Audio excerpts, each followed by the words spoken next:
Success platform channel में आपका सभी का स्वागत है। प्यारे बच्चों, संविधान की श्रृंखला को आगे बढ़ाते हुए आज का आपका टॉपिक संविधान का स्वतंत्रता के बाद पहला मंत्रिमंडल 1947। बच्चों, दो मंत्रिमंडल आए हैं। एक तो था अंतरिम सरकार का 1946 का मंत्रिमंडल, एक है स्वतंत्रता के बाद 1947 का मंत्रिमंडल।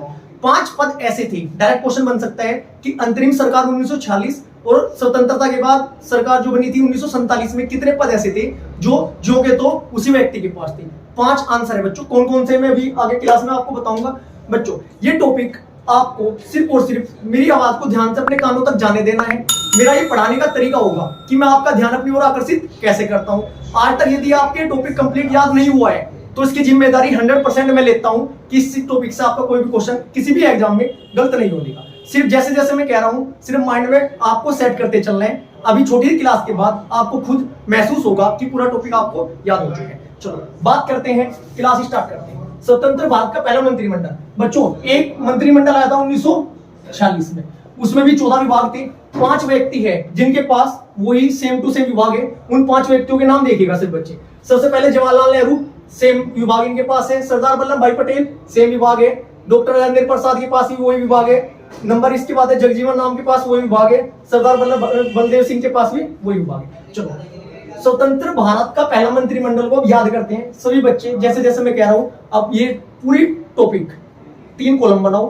पहले वाले में लिखो सदस्य, धारिता विभाग, साथ में लास्ट इसमें बनाना ट्रिक का, जिससे कि एग्जाम के समय सारी वीडियो आप नहीं देख सकते, बट आप जो अपने नोट्स बनाओगे ना, अपने हथियार तैयार करोगे, उन्हीं को हथियार को तो लेके जाना है युद्ध में। युद्ध तो तभी जीतता जा सकता है, दूसरे के भरोसे थोड़ा जीतता जाएगा। चलो क्लास स्टार्ट करते हैं।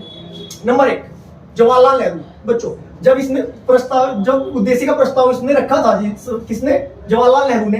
तो जाहिर सी बात है जो प्रमुख मंत्रालय थे किसके पास थे? जवाहरलाल नेहरू के पास। कौन कौन से मंत्रालय से बच्चे देखो? प्रधानमंत्री, राष्ट्रमंडल, विदेशी मामले, वैज्ञानिक शोध। अब भी यही परंपरा चली आ रही है कि जितने मुख्य आंतरिक और बाह्य सुरक्षा से संबंधित विभाग होते हैं किसके पास होते हैं? प्रधानमंत्री जी के पास होते हैं। चलो नंबर 2 देखिएगा सब बच्चे, सरदार वल्लभ भाई पटेल। बच्चों, 2 सरदार आएंगे, कंफ्यूज मत होना कि कौन से में क्या था। देखो कैसे याद करोगे। सरदार वल्लभ भाई पटेल, इसमें कौन है बच्चों? भाई। जो मेरा भाई है ना, सरदार है वो हमारे घर का। गृह मंत्रालय उसके पास था, सूचना मंत्रालय उनके पास है, प्रसारण मामले भी उनके पास है। कहीं जाना हो या किसी को बुलाना हो तो किसकी जिम्मेदारी है? मेरे भाई की है। भाई सरदार है हमारे घर का वो, ऐसे याद करना। और किसी भी राज्य में जाना हो बिना भाई से पूछे हम नहीं जाते। चलो, सरदार वल्लभ भाई पटेल के घर के मामले किसके पास थे? सारे भाई जी के पास है। जो दूसरे सरदार आएंगे साथ के साथ बताता चलता हूँ। सरदार बलदेव सिंह के पास क्या था बच्चों? रक्षा मंत्रालय। बच्चों, जिसके पास बल होगा ना वही रक्षा कर सके, जो बिल्कुल कमजोर सा होगा वो रक्षा कहां से कर लगा। इसलिए सरदार नहीं, बलदेव से याद करना, रक्षा मंत्रालय। चलो तीसरे नंबर पर देखो बच्चों, डॉक्टर राजेंद्र प्रसाद। डॉक्टर राजेंद्र प्रसाद के पास अंतरिम सरकार 1946 में भी वही मंत्रालय था, और भारत स्वतंत्र भारत के पहले मंत्रिमंडल में भी यही विभाग था। राजेंद्र प्रसाद के पास क्या था? खाद्य एवं कृषि मामले। बच्चों, जो प्रसाद मिलता है ना पूजा के बाद, वो खाने की चीज होती है नहीं होती है? याद हुआ आपके? प्रसाद खाने की चीज हो, खाने का मतलब क्या है? खाद्य एवं कृषि भी तो खाने की चीज होती है। ऐसे याद करना, प्रसाद खाने की चीज होती है, खाद्य एवं कृषि से तो प्राप्त होता है प्रसाद। चलो नंबर 4 देखो, मौलाना अबुल कलाम आजाद। शिक्षा मंत्रालय था बच्चों उसके पास। यदि मैं बात करता हूँ 1946 की अंतरिम सरकार की, शिक्षा मंत्रालय किसके पास था बच्चों? राजगोपालाचारी के पास था। उसमें किसके पास है बच्चों? मौलाना अब्दुल कलाम आजाद। बहुत पढ़े लिखे थे भाई, बहुत जबरदस्त नॉलेज थी, इसलिए शिक्षा मंत्रालय किसके पास था? स्वतंत्र के बाद पहला मंत्रिमंडल के मौलाना अबुल कलाम आजाद। नेक्स्ट देखो, डॉक्टर जॉन मथाई। बच्चों, डॉक्टर जॉन मथाई विदेश में घूमने के लिए गया था। किसमें बैठ के गया था बच्चों? रेलवे में, परिवहन में, मतलब वायु परिवहन में घूमने के लिए जाता था, और रेल में घूमता था। क्यों? क्योंकि परिवहन इसके पास था, फ्री में घूमते थे। चलो मोस्ट इंपोर्टेंट, लगभग 15 से 20 बार काफी सारे एग्जाम में ये क्वेश्चन रिपीट हो चुका है, और यही क्वेश्चन रिपीट बार बार होता है। इसे माइंड में सेट कर लो। क्वेश्चन देखो क्या है हमारा। वित्त मंत्रालय, स्वतंत्र भारत की जो हमारा स्वतंत्रता के बाद पहले मंत्रिमंडल में वित्त मंत्रालय किसके पास था? एक छोटा नाम याद रखना, R.K. शरणमुगम शेट्टी। बच्चों, शेट्टी याद कर लेना। क्या याद करोगे? शेट्टी, सेठ था भाई वो। सेठ के पास क्या था? वित्त मंत्रालय। बार बार आने वाला क्वेश्चन है बच्चों, ये हर कॉम्पिटिटिव एग्जाम में आता है। यदि इससे क्वेश्चन बनते हैं तो वित्त मंत्रालय पूछा जाएगा, किसके पास था बच्चों? शेट्टी के पास। अब बात करते हैं नंबर 7 पे, डॉक्टर भीमराव अम्बेडकर। भाई बहुत खतरनाक नॉलेज है किसकी? कानून की। तो विधि मामले किसके पास थे बच्चों?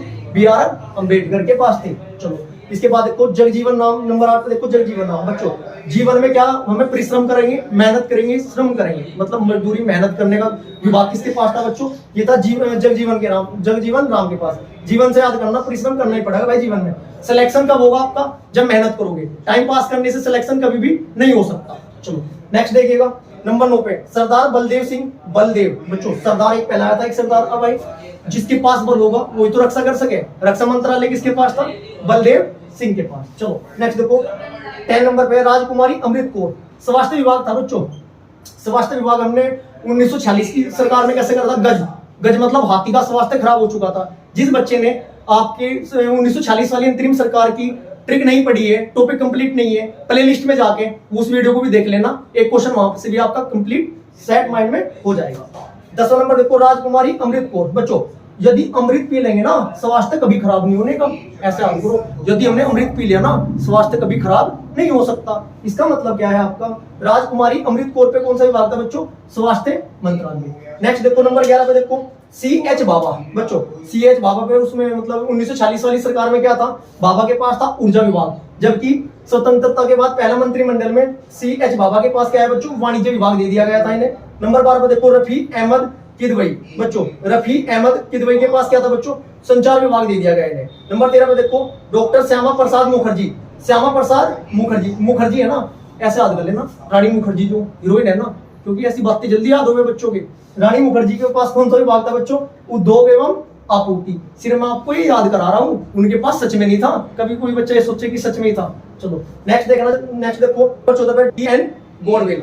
बच्चों उसके पास क्या था? गॉड मतलब भगवान। भगवान कार्य, खान व ऊर्जा, ये तीनों चीज हमें कौन देते हैं? भगवान देते हैं। जिन बच्चों ने अभी शॉर्ट वीडियो की प्ले लिस्ट में जाके कंप्लीट वीडियो नहीं की है, कृपया करके अच्छी तरीके से मैथ की जितने भी क्वेश्चन है, आपके मोस्ट इंपोर्टेंट एक्सेप्टेड क्वेश्चन है, आने वाले यूपी पुलिस एग्जाम में लगभग 50% क्वेश्चन डायरेक्ट मिलेंगे आपको। सिर्फ डिजिट चेंज होगी। अच्छे से उनकी तैयारी कीजिए और जितनी शॉर्ट वीडियो है आपकी सारी कंप्लीट कीजिए। शॉर्ट वीडियो कंप्लीट करने के बाद लॉन्ग वीडियो की प्लेलिस्ट में जाके एक वीडियो देखिए।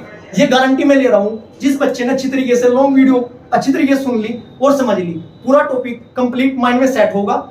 ठीक है बच्चों, चलो वीडियो अच्छी लगी है लाइक करें, चैनल को सब्सक्राइब करें और ज्यादा से ज्यादा शेयर करें। Thank you.